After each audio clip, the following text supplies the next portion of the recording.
How we doing, everybody? It's your guy Wardy here, and we're back at it with our latest Big Mets update segment. This time, a June 11th edition, coming after the Mets had themselves a awesome walk-off victory against the Washington Nationals in Game 1 of a 3-game set at Citi Field this past night at the time of this video coming out. And we broke down our initial reactions, excitement, breaking down the ball game inning 1 through 9, key player standouts from Juan Soto to obviously Jeff McNeil, and everyone in between there from our last night's post-game show. So make sure to check it out in case you guys haven't already, because today in this Big Mets update segment, we have to break down the following, which is that, yes, the Mets have brought back Travis Jankowski. Yes, if you guys remember Jankowski, this speedy outfielder for the Mets a couple seasons ago. Why did they bring him back is what we're going to break down. David Stearns' likely thought process behind it, his immediate impact, if at all, at the major league level, or at least a minimum what the Mets will be getting in a player like Jankowski at the major league level, and ultimately what is next for the Mets now when we evaluate guys and Mr. Noel McLean, Brandon Sproat, Jonah Tong, who had a dominant performance in his latest outing. We're not only going to discuss Tong, more on that front, but more so on McLean and Sproat with a special guest halfway through the show. So make sure that you guys are following along in this one, and reoccurring guests from the platform as well. And we're going to not only deep dive more on the farm, but we're also going to get into the latest on Manaea, as we have some key news to touch on from the Manaea front, what's happening with Ronny Mauricio, our initial impressions of him, and a lot more else in Mets land. So thank you guys kindly for smashing that like and subscribe button as you first chime in, and let me know all your initial reactions in the comments down below to today's following topics. And as always, shout out to our amazing friends here and our sponsor of today's video at SeatGeek. And if you guys do not know SeatGeek, let me enlighten you, because first and foremost, thank you guys so much for utilizing our promo code as frequently and as often as you have. Because you've done it as much as you have, guys, it is now going to be a channel-wide sponsor for the entire 162 of the season. If you guys want to check out SeatGeek, you especially do, knowing that they have over 70,000 active events to choose from, making them the #1 rated ticketing app in the game today. But it doesn't just stop there when it comes to all the good things about SeatGeek, why I personally love utilizing them. And this goes well before they became a channel-wide sponsor. So it has nothing to do with the fact that they're a sponsor. I would say the exact same thing if you asked me before I was working with them, and the same would apply, everybody. It is their grading scale system and their ticketing app. As you guys can see beside me, it's a system of 1 to 10 from red to green. If it's in the 1 through 5 range in the red when looking at tickets, they're probably not a good bang for your buck, and you should seek tickets elsewhere there in the SeatGeek app. If you find tickets with a rating in the 7 through 10 range in the green, it's a great bang for your buck, and probably the best deal you're going to get, not only for SeatGeek but across the web entirely. So when it comes to Mets tickets, comedy show tickets, concert show tickets, you name it, SeatGeek has you covered, everybody. So make sure to check them out, and in case you guys haven't already, utilize our promo code link down below in the description at WardyNYM for 10% off your next ticket purchase. And shout out to SeatGeek for being an amazing sponsor here on the platform. But now, as we hop into this one, everybody, let's begin our discussion today by getting into the latest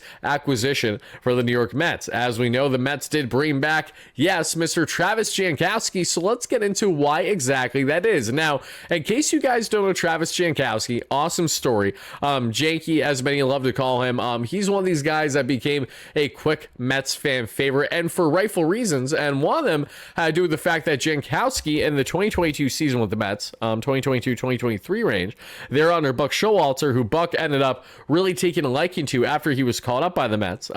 Had a really fun experience, and Mets fans were making memes of him, during his experience, hanging out with Shakira one-on-one with, her family, among other things there at Citi Field events. Just funny, silly things. And Jankowski was quoted in a fantastic interview stating, no one's ever going to buy my jersey. I'm just going out there to try to help the team win in any way they can. And not only did that jolt a contingent of Mets fans to go out of their way to buy Travis Jankowski's actual jersey, but ultimately he became this little folk hero of a story for the Mets in the 2022-2023 season range. And Mets fans, including myself, have loved him since. And since then, he's won a World Series just like Jacob deGrom did there with the Texas Rangers in 2023. So I'm really happy to see that for Jankowski. And he has been a productive outfielder for many teams across Major League Baseball. But this season with 2 teams so far this year is a 244 average, a 286 on base, a 289 slugging for a 64 WRC plus. Not great, everybody. So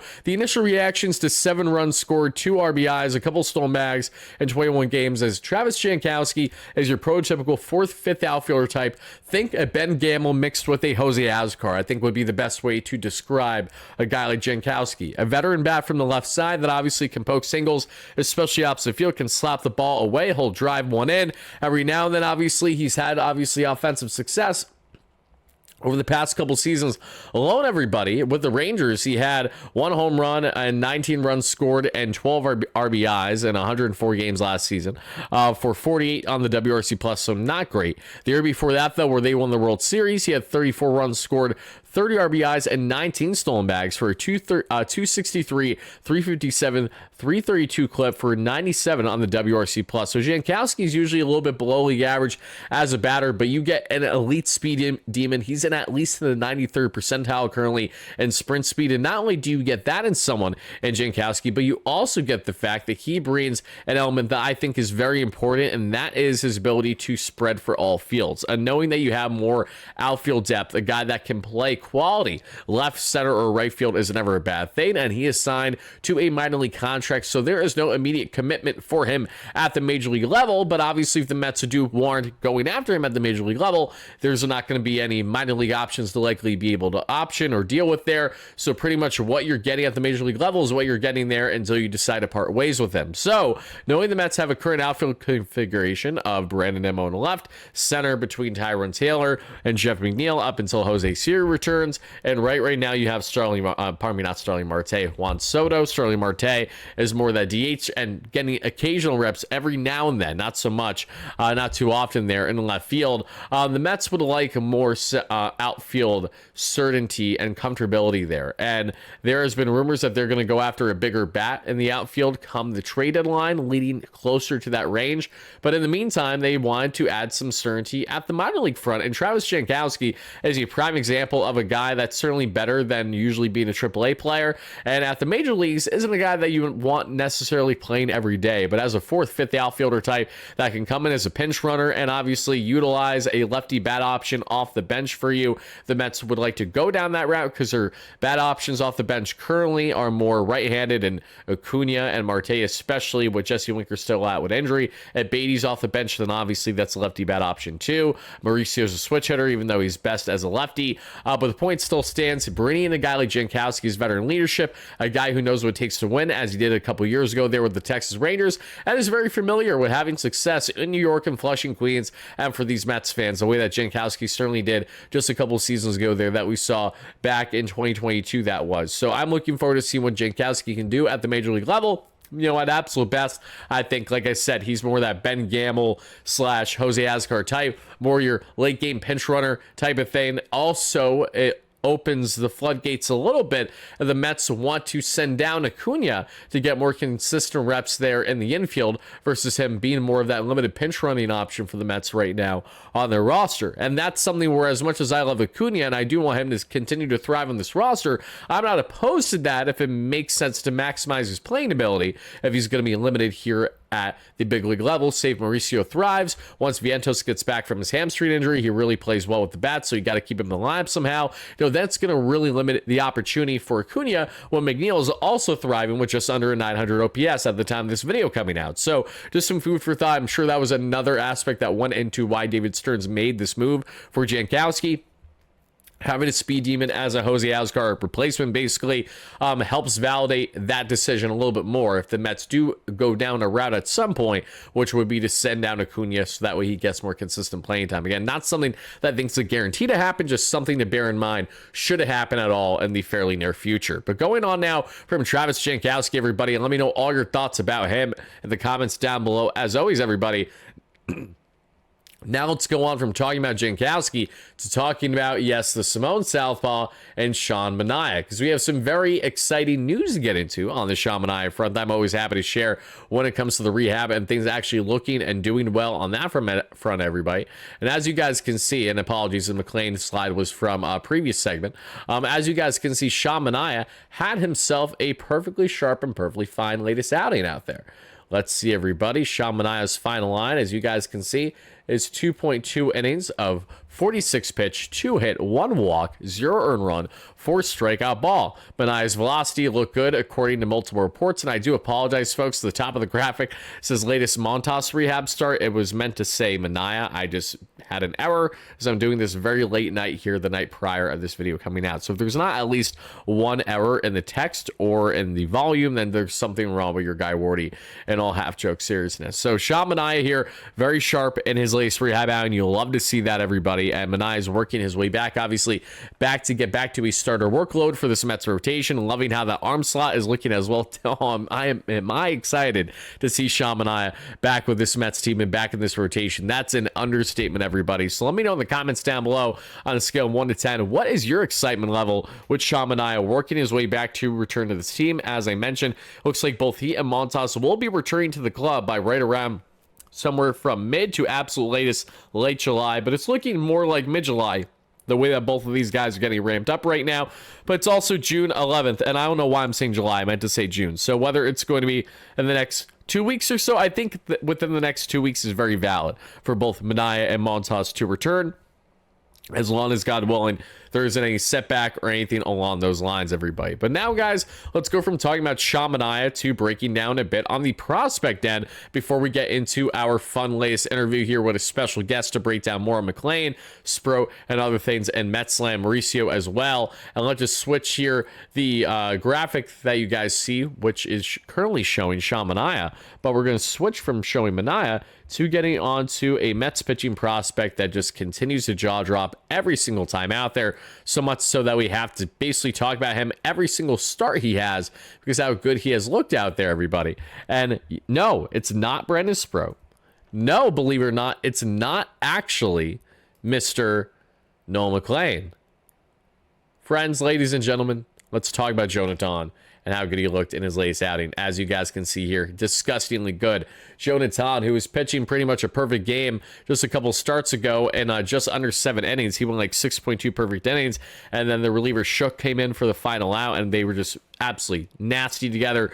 Jonathan, in his latest start, while he didn't go deep in his start, he was still very effective. 92 pitches at 5.1 innings, 4 hits, 2 walks, 1 earned run, 8 strikeouts, and just under 2 ERA now on the season. Yeah, guys, Jonathan is here to play. The velocity looks unbelievably good. He has an absurd 91 strikeouts now in 54 and 1/3 innings this season for the Rumble Ponies. So just like how Noel McLean quickly worked his way up there from the Rumble Pony level to the AAA level with Syracuse, it appears that Jonathan is not going to be far behind him whatsoever. I mean, this kid has just been unbelievable. Not only does the fastball look fantastic, I love what you have in the off-speed and breaking pitches. That breaking ball too there, love the curveball when it looks fantastic when it's right, but that fastball just has some nice ride to it as well. That again, he's finding himself sitting, right around mid-90s, but he can get in the upper 90s too when he needs to in his back pocket. A lethal weapon for the Mets, who really started to blossom on the scene that we saw in the Mets minor leagues last year, going all the way there from pretty much single A or so all the way up to this point now. He, Brandon Sproat, and Noel McLean were all put on the scene last year. This year, we're seeing a lot of new guys blossom as well, which has been fantastic. Whether it's been guys like Joel Diaz or whether it's been guys like Mr. Zach Thornton.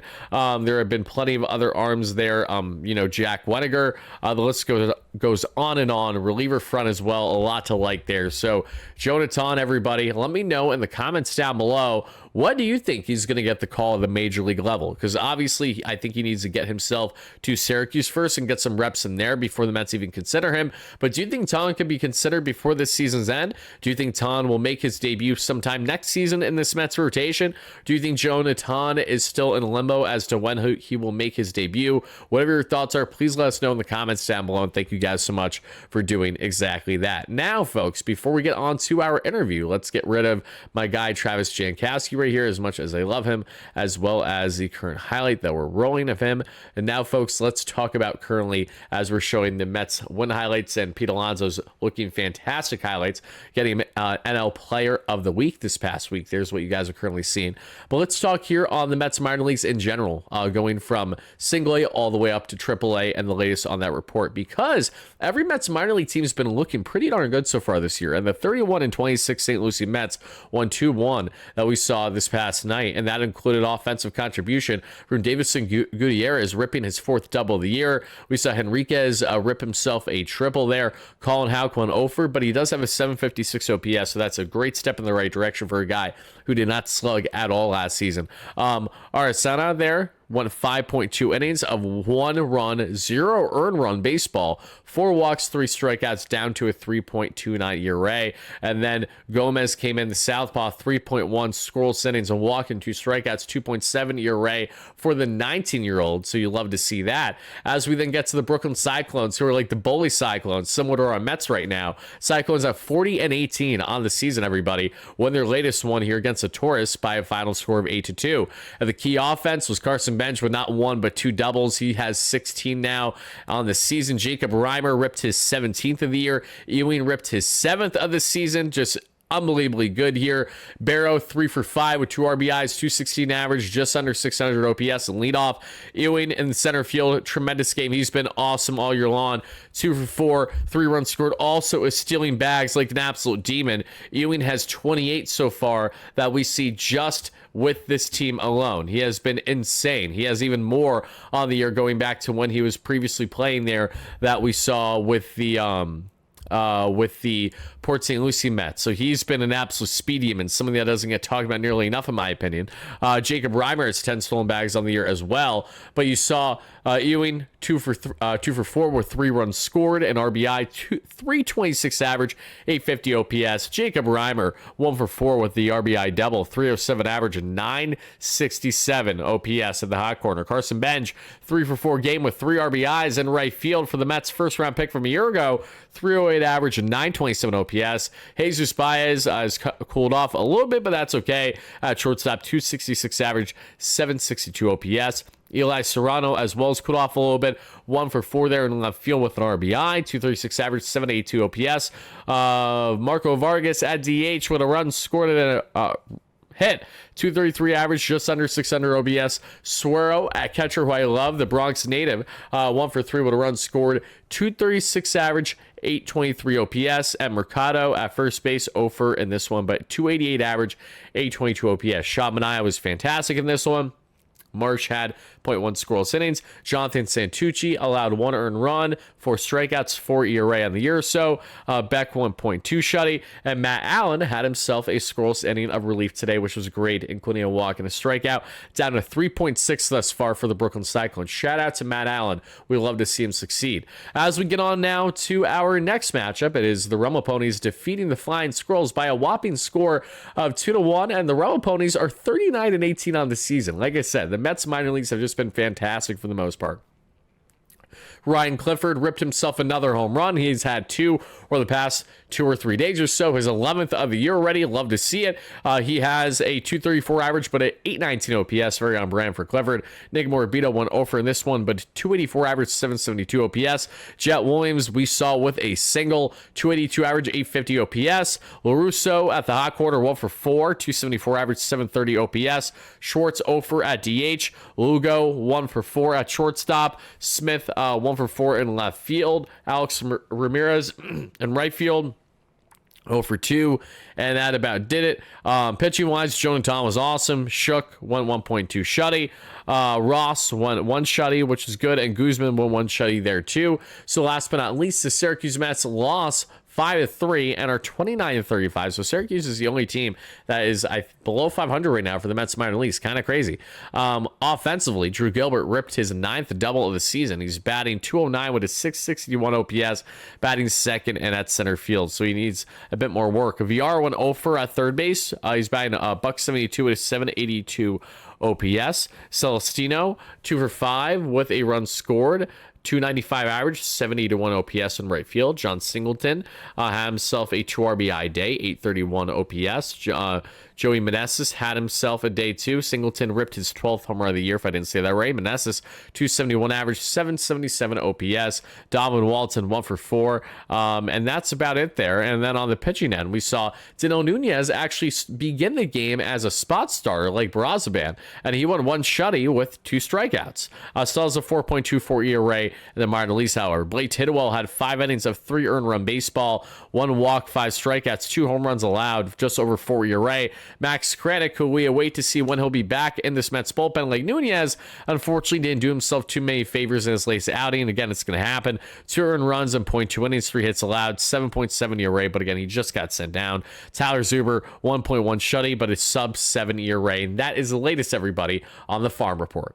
All right, guys, and to continue our Big Mets update segment, we have our good friend here and co-host of today's segment, that being Samantha Croston. You guys might know her there as the co-host of Why My Mets Fan podcast. You can get wherever you get your podcasts as well. And she also does a great job there as a sports director based out of a local station in Syracuse. Samantha, how are you doing today? I am doing great. It is 8:42. We are out here. We are going to do this segment, and I am so happy that you had me on. Thanks for having me. Yeah, no, thanks so much again. So let's start right away in the conversation of a player that really started to blossom over the past week and a half to 2 weeks there in Syracuse that you saw plenty, and now we're seeing at the major league level in Ronny Mauricio. I'd love to hear your current thoughts as to how Ronny is currently performing. As we know, already had a home run, a double over his first couple games after not doing anything. That Dodgers series being rushed up there for Mark Vientos. So in general, what are your current thoughts and stances as Ronny Mauricio is now blossoming at the major league level? Yeah, I mean, the 456-foot bomb is what I'm going to look at first, but I'll even take you back in time for a second. You look at him at the AAA level, right? He had just been tearing the cover off the ball ever since he came back from AAA. He was hitting 515 with a double, 3 homers, 4 stolen bases, 8 RBI, doing a little bit of everything in just 9 games. It was one of the best stretches that he had. He was stealing bases. He ran well. I mean, he was smoking the ball at the plate. And honestly, according to the AAA broadcasters, who, as you guys know, I'm friendly with, he looked and felt healthy. I think that's what's important. He wasn't actually playing every day when he got called up, so he probably would have stayed down a little bit longer. But with the Vientos injury, I think it was ultimately the right time because of that. And now you see in 5 games in the show so far, I guess actually now, it's even more than that. But I mean, he, is batting .263. You mentioned it, 4 runs, 1 RBI, 2 stolen bases. This is the kind of guy who I think is going to do a little bit of everything. And when you talk about his value and you think about all of the different players who are in the infield right now who continue to get looks, whether it's Brett Beatty, obviously Mark Vientos hurt right now, but Vientos, Acuna, even McNeil. When I think about all of those guys, I think that Mauricio might be one of the most, if not the most versatile out of all of them, right? Because he has power, but he also has speed. And I just don't find that you frequently see those two things together, but he has that. He just does. Yeah, he has the flashes to make you think that maybe there's potential for a little bit of a O'Neal Cruz or Ellie De La Cruz thing kind of going on here. That's a great comparison. That multi-tool that's talent. A great comparison. Thank you. Especially when you think of not only his ability to bat so well from the left side. I know that Ronny is a switch hitter right now, and for all we know, he's going to blossom from the right side, and I have nothing to complain about knowing the Mets have not one but multiple switch hitting options between himself and Lindor.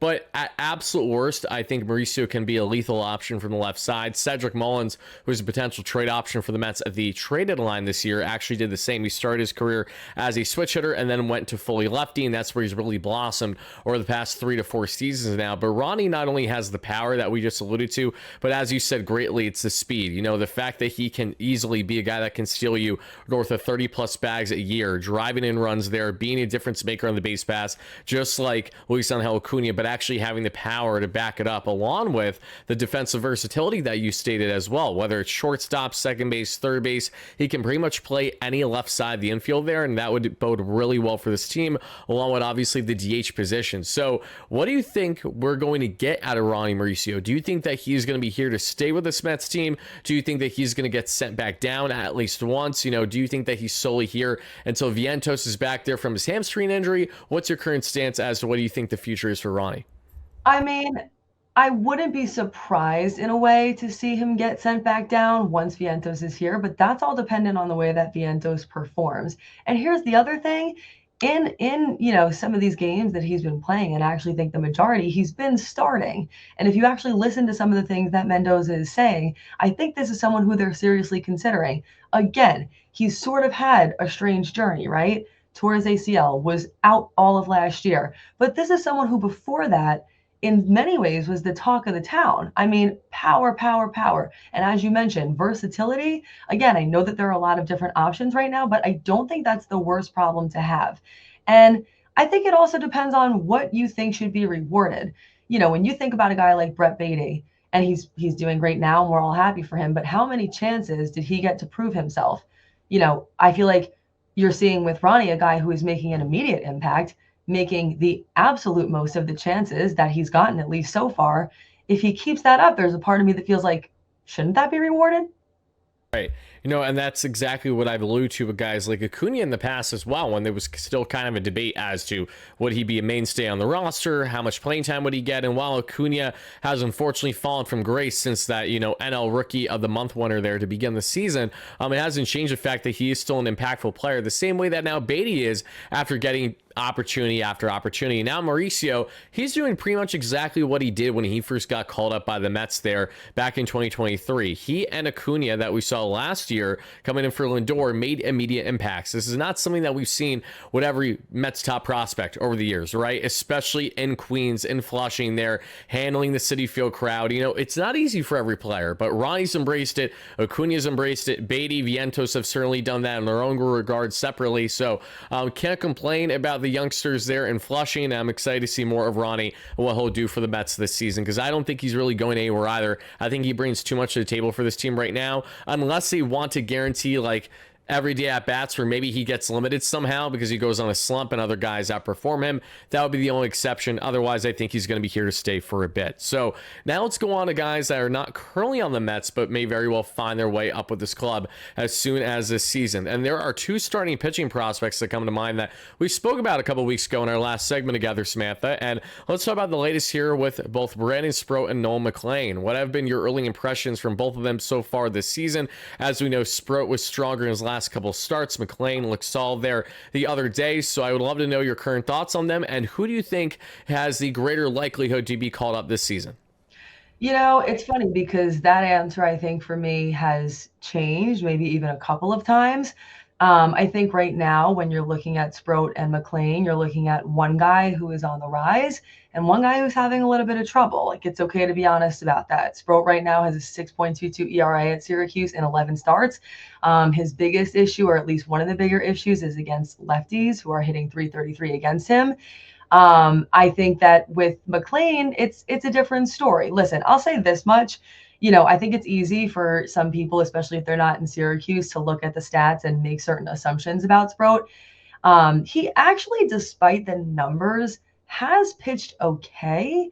But I think what it comes down to is that McLean has adjusted better at the AAA level. Again, there is a lot that goes into it. We've discussed this in the past. I really do believe that the AAA level is sort of like the Wild West of baseball. So you can't always believe exactly what you see. But the same way that we're talking about Ronny and the way that he has been able to adapt, you have to look at the way people are able to adapt to these levels and how quickly they're able to do it. I have heard nothing but positive things about Nolan McLean. So to answer your question, right now he's my favorite. I think that he has, yes, transitioned well, but again, from what I hear from the broadcasters, it's his sweeper that's been deadly. They say that he has so much movement and spin on it. And he's somebody who, at least right now, you need to have your eyes on if you're, concerned with AAA Syracuse, if you're interested in the farm, and if you're interested in kind of checking out a guy early on who later on in this season could really matter.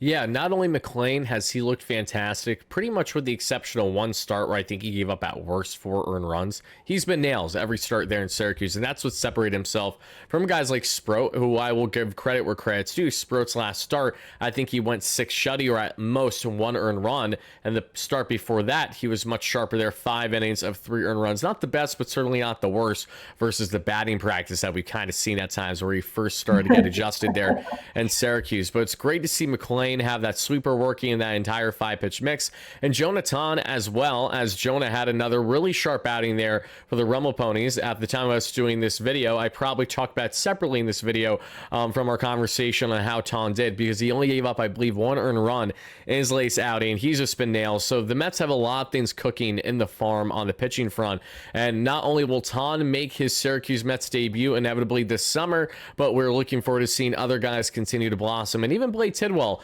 has not pitched terrible at all as of late, so I'm curious to see if the Mets are going to utilize him again anytime soon. But Samantha, before we get out of here, do you have any final remarks or any key topics you'd like to get into on the Mets end still?